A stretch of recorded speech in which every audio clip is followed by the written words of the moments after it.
crew connectivity and performance solutions are now in the hype, and we see a lot of interest, especially when collecting data for the performance monitoring, which those data are being used for analytics, forecasting, trends, intelligence.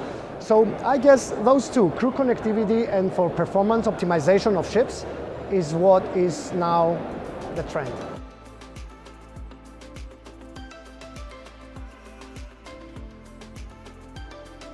Let's say that the maritime industry now belongs to an ecosystem where you have logistics companies, you have the cargo people, all the stakeholders related to a port call, let's say, are all part, which is the ecosystem. So having them all being more digitalized because of that is on the land, the demand, the push for connectivity on board ships has been increased. Now, also, we have all these green shipping and the regulations around. So they're all pushing in that direction. So that's what we see from our side.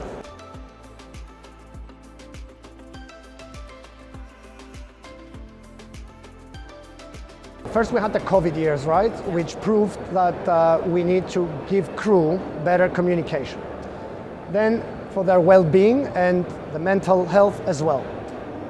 Then we have seen that, okay, training is possible now on board ships. We have seen that there is no need for the crew to come offshore, spend their holiday times going into different academies to do their courses. So yes, we have seen that many new platforms have emerged the last couple of years in terms of training, and is now the number one importance for each shipping company to implement going forward in their strategies.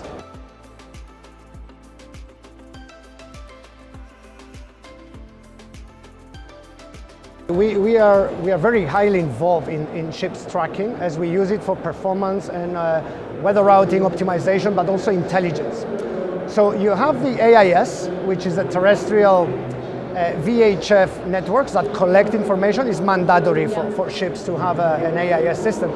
And that went beyond the last years. You see that, okay, except the LRIT, which is a government-regulated IMO regulation, but you don't have access to those data. We have seen companies utilizing emissions to track ships, satellite imaging, and that gave a lot of push into analytics, intelligence, the trends for cargo, also for fisheries. What you need to be careful though is where your data goes when it comes to storing those data, right?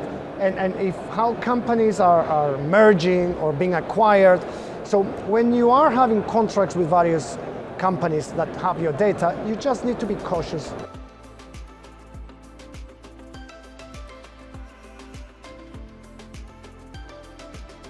It's very important.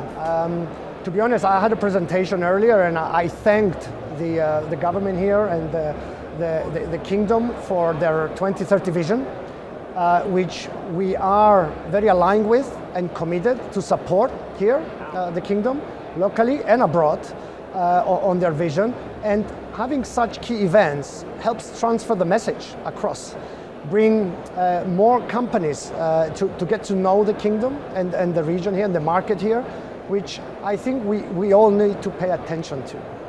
So I think it's very, very important, and it was a fantastic event and looking forward for the next one.